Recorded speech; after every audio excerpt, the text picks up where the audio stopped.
அனைவருக்கும் வணக்கம். சிம்ம ராசிக்காரர்களுக்கு 30 ஆண்டுகளுக்கு பிறகு ஆட்சி பலம் பெற்று சஞ்சரிக்கக்கூடிய சனியுடன் செவ்வாய் இணைந்து சப்தமஸ்தானத்தை வலுப்படுத்தக்கூடிய இந்த தருணம் என்பது நிச்சயமாக முரண்பாடான கிரக சேர்க்கையாகவும், ஜென்ம ராசிக்கு செவ்வாய் மற்றும் சனியின் பார்வை கிடைப்பதால் அதிக கவனமும் விழிப்புணர்வும் நிச்சயமாக தேவைப்படக்கூடிய ஒரு தருணமாக தான் பார்க்கப்படுகிறது சிம்ம ராசிக்காரர்களுக்கு.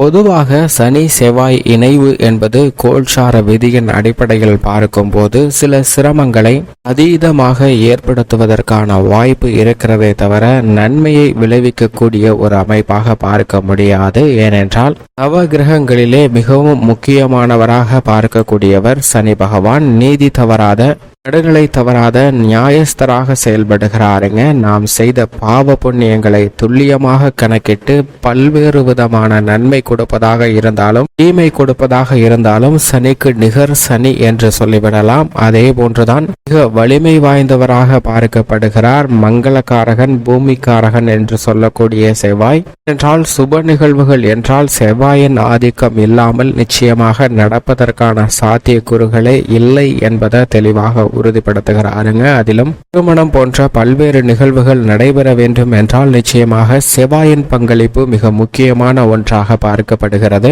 இது மட்டுமல்லாது புதிதாக அசையும் அசையா சொத்துக்கள் வாங்குவதோ அல்லது வீடு கட்டுவதோ, புதிய வீடு வாங்குவதோ, வீட்டு மனை வாங்குவதோ, நிலம் சம்பந்தப்பட்ட பணிகளும் ஈரம் மிக்க பணிகளாக இருப்பக்கூடிய இடங்கள்ல செவ்வாயின் ஆதிக்கம் உண்டுங்க. இது போன்ற நல்ல மாறுதல்கள் நிச்சயமாக வேண்டும் என்றால் செவ்வாயினுடைய அனுகிரகம் என்பது மிக முக்கியமான ஒன்றாக பார்க்கப்படுகிறது. எனவேதான் நவ கிரகங்களிலே வலிமை வாய்ந்த சனி மற்றும் செவ்வாயின் அமைப்பு மிகவும் குறிப்பிடத்தக்க ஒன்றாக பார்க்கப்படுகிறது. ஏனென்றால் நவ கிரகங்களிலே குரு, சனி மற்றும் செவ்வாய்க்கு மட்டும்தான் சிறப்பு பார்வை உண்டு என்பது குறிப்பிடத்தக்க ஒன்றாக பார்க்கப்படுகிறது. இதிலும் குறிப்பாக குரு பார்க்கின் கோடி நன்மை என்பார்கள். ஆனால் அதே சமயம் சனி மற்றும் செவ்வாயின் பார்வை சேர்ந்து கிடைக்கும் போது சில சமயங்கள்ல அதீத சிரமத்தை சந்திப்பதற்கான ஒரு சூழ்நிலை உருவாகும். அப்படிப்பட்ட இரு கிரகங்களின் பார்வையின் காரணமாகவே பல்வேறு விதமான பாதிப்புகள் ஏற்படும் போது இரண்டு கிரக நிலைகளும் ஒரே இடத்தில், இதிலும் 30 வருடம் கழித்து ஆட்சி பலம் பெற்று சஞ்சரிக்கக்கூடிய சனியுடன் செவ்வாய் இணைவது பல்வேறு விதமான அதிரடியான மாற்றங்களை நிச்சயமாக ஏற்படுத்தி கொடுக்க போகிறது. ஆனால் அதே சமயம் கோல்சார விதியின் அடிப்படையில் 3 ராசிக்கு மிக நல்ல பலன்கள் கிடைப்பதற்கான யோகமும் உண்டு என்பதை தெளிவாக உறுதிப்படுத்துகிறன. சனி பகவானை பொறுத்த வரைக்கும் 3, 7, 10 ஆகிய இடங்களை மிகவும் வலுவாக ஆட்சி பலம் பெற்று சஞ்சரிக்கக்கூடிய இந்த வேளையில் அற்புதமாக பார்த்து கொண்டிருக்கிறாருங்க. அப்படிப்பட்ட இந்த தருணத்தில் செவ்வாயும் அவருடன் இணைந்து 4, 7 மற்றும் 8 ஆகிய இடங்களை பார்க்கிறார். இதிலும் குறிப்பாக இந்த தருணத்தில் செவ்வாய் சனியின் பார்வையானது சிம்மராசிக்காரர்களுக்கு தான் அதீதமாக கிடைக்கிறது, சப்தமஸ்தானத்தில் வீற்றிருக்கக்கூடிய. எனவே மற்ற ராசிக்காரர்களை விட அதிக கவனமும் விழிப்புணர்வும் நிச்சயமாக அதீதமாக சிம்மராசிக்காரர்களுக்கு தேவை. இது மட்டுமல்லாது இந்த தருணத்தில் அஷ்டமத்தில் சஞ்சரிக்கக்கூடிய கடகராசிக்காரர்களுக்கும் அதீத விழிப்புணர்வு தேவைங்க. பல்வேறு விதமான ஏமாற்றுதலை உங்களுடைய வாழ்வில் சந்திப்பதற்கான ஒரு சூழ்நிலை உருவாகிறது. விலை உயர்ந்த பொருட்களை விற்று தற்போதைய நிலையை சமாளிக்க வேண்டிய ஒரு சூழ்நிலைக்கு கூட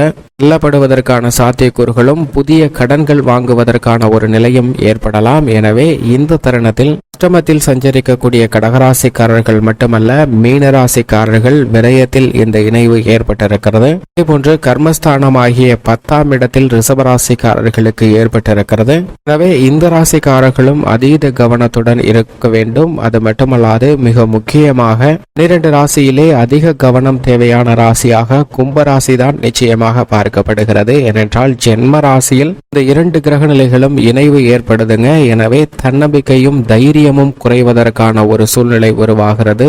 அடிக்கடி சொத்து சார்ந்த பிரச்சனைகளும், முடிந்து போன பழைய விஷயங்களும் கூட தலை தூக்குவதற்கான ஒரு சூழ்நிலை உருவாகிறது. கொடுக்கல் வாங்கல் திடீரென பல்வேறு விதமான மிகவும் மோசமான சூழ்நிலைக்கு தள்ளப்படுவதற்கான வாய்ப்பும், எண்ணற்ற பிரச்சனைகள் இல்லத்தை தேடி வருவதற்கான ஒரு சூழ்நிலையும் ஏற்படுவதற்கான சாத்தியக்கூறுகள் பொதுவாகவே அனைத்து ராசிக்காரர்களுக்குமே ஏற்படுவதற்கான சாத்தியக்கூறுகள் இந்த சனி மற்றும் செவ்வாயின் அமைப்பு மற்றும் பார்வையின் பார்வையின் காரணமாக கிடைக்க இருக்கிறது. எனவே சற்று கூடுதல் கவனம் தேவை. பண பற்றாக்குறை உள்ளிட்ட பிரச்சனைகளும் அது மட்டுமல்லாது வில்லங்கம் ரீதியாக சந்திப்பதற்கான வாய்ப்பும், உடன் பிறந்தவர்களால் கோபத்தை அதிகமாக சந்திக்க வேண்டிய ஒரு சூழ்நிலையும் உருவாகலாம். ஆனால் மற்ற நல்ல பலன் கிடைக்கக்கூடிய இடமாக பார்க்கப்படுவது நிச்சயமாக 3, 6, 11 ஆகிய இடங்கள். இந்த 2 கிரக நிலைகளுக்குமே கோல்சார விதியின் அடிப்படையில் நிச்சயமாக நல்ல பலன்களை பெற்று தரக்கூடிய இடங்களாக பார்க்கப்படுகிறது. அப்படி பார்க்கும்போது தனுசு, கன்னி மற்றும் மேசராசிக்காரர்களுக்கு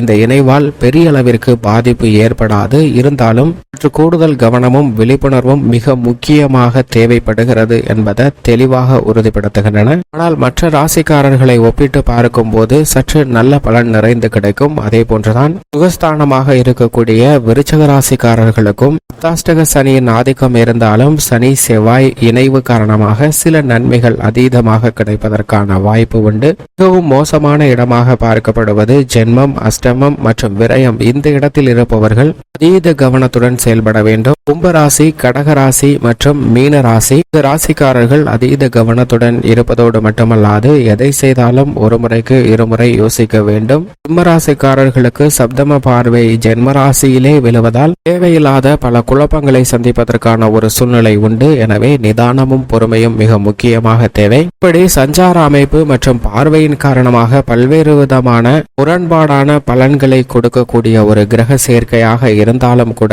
சனியின் பார்வையில் செவ்வாய் நிச்சயமாக பகை கிரகமாக பார்க்கப்படுகிறாருங்க. ஆனால் அதே சமயம் செவ்வாயின் பார்வையில் சனி சமகிரகமாக பார்க்கப்படுகிறார். அது மட்டுமல்லாது சனியின் ஆட்சி வீடான மகர ராசிதான் அவருக்கு உச்ச வீடாக இருக்கிறது. உச்ச நிவர்த்தி பெற்று சனியுடன் இணைவதால் சில விஷயங்கள்ல தாக்கம் நிச்சயமாக குறையும். எனவே எதிர்பார்த்தபடி சில பணிகளை செய்வதற்கான வாய்ப்பு நிச்சயமாக உண்டு. இப்படி சனி செவ்வாயின் இணைவு காரணமாக பல்வேறு விதமான மாறுதல்கள் சந்தித்தாலும் உங்களுடைய ராசிக்கு என்ன பலன் என்பதை சற்று விரிவா பார்க்கலாம். சிம்ம ராசிக்காரர்களை பொறுத்த வரைக்கும் செவ்வாய் சனியின் இணைவு என்பது நிச்சயமாக முரண்பாடான கிரக சேர்க்கையாக பார்க்கப்படுகிறது. சப்தமஸ்தானம் எதிர்பார்ப்புகளை பூர்த்தி செய்யக்கூடிய சப்தமஸ்தானம், கலஸ்தரஸ்தானம் என்று சொல்லக்கூடிய 7ஆம் இடத்தில் இந்த 2 கிரகநிலைகளின் இணைவு நடைபெறுவது நிச்சயமாக எண்ணற்ற பிரச்சனைகளை இல்லம் தேடி வருவதற்கான ஒரு சூழ்நிலையை நிச்சயமாக சிம்மராசிக்காரர்களுக்கு உருவாக்கி கொடுக்கக்கூடிய ஒரு அமைப்பாக தான் பார்க்கப்படுகிறது. அது மட்டுமல்லாது கண்டச்சனியாக சப்தமஸ்தானத்தில் சனி அமர்ந்திருக்கக்கூடிய இந்த வேளையில் குடும்ப சுமை என்பது அதிகரிக்கும். கொடுக்கல் வாங்கல் ரீதியாக ஏமாற்றத்தை சந்திப்பதற்கான ஒரு சூழ்நிலை நேரிடுகிறது. குடும்ப உறுப்பினர்கள் ஒருவருக்கொருவர் மாறி மருத்துவ செலவை சந்திக்க வேண்டிய ஒரு சூழ்நிலையும், தேவையில்லாத வீண் விரய செலவுகளை சந்திப்பதற்கான வாய்ப்பும் உருவாகியுள்ளது. எனவே சற்று விழிப்புணர்வுடன் உணவு சார்ந்த விஷயங்களிலும் ஆரோக்கியம் சார்ந்த விஷயங்களிலும் கூடுதல் கவனம் செலுத்த வேண்டிய ஒரு தருணமாக பார்க்கப்படுகிறது. எதிர்பாராத சொத்து பிரச்சனை, உறவினர்கள் பிரச்சனை மற்றும் அரசு அங்கீகாரம் கிடைத்தல் உள்ளிட்ட பல சிரமங்களை சந்திக்க வேண்டிய ஒரு சூழ்நிலை உருவாகலாங்க. எனவே உங்களுடைய முன்னேற்றம் இருந்தாலும் அந்த முன்னேற்றத்தை நிச்சயமாக மற்றவர்களிடம் பகிர வேண்டாம். அதனால் சில சிரமங்களை சந்திப்பதற்கான வாய்ப்பு உண்டு. புதிய வீடு கட்டியிருந்தாலும் கூட கடன் சார்ந்த தொல்லைகள் உள்ளிட்ட எதிர்பாராத சில குழப்பமான சூழ்நிலைகளை சந்திப்பதற்கான வாய்ப்பு நிச்சயமாக உருவாகிறது என்பதை சனி செவ்வாயின் நினைவு உறுதிப்படுத்துகிறது. சுக்கிரன் சாதகமாக சப்தமஸ்தானத்தில் வீற்றிருந்தாலும் கூட மிகப்பெரிய அளவுல இந்த தருணத்துல உங்களது திறமைக்கு அங்கீகாரம் கிடைக்க இயலாத ஒரு தருணமாக தான் பார்க்கப்படுகிறது. எனவே சற்று கவனம் நிச்சயமாக தேவை. சிரமங்களை தவிர்த்து முன்னேற்றம் பெற வேண்டும் என்றால் நிச்சயமாக சிம்ம ராசிக்காரர்கள் வாரத்தில் செவ்வாய்க்கிழமை விரதமிருந்து அருகாமையில் உள்ள முருகப்பெருமாள் ஆலயமும், சனிக்கிழமை விரதமிருந்து அருகாமையில் உள்ள ஆஞ்சநேயர் ஆலயமும் சென்று வழிபாடு செய்யுங்கள். நீங்கள் எதிர்பார்க்கக்கூடிய நல்ல பலன் உங்களை தேடி வரும்.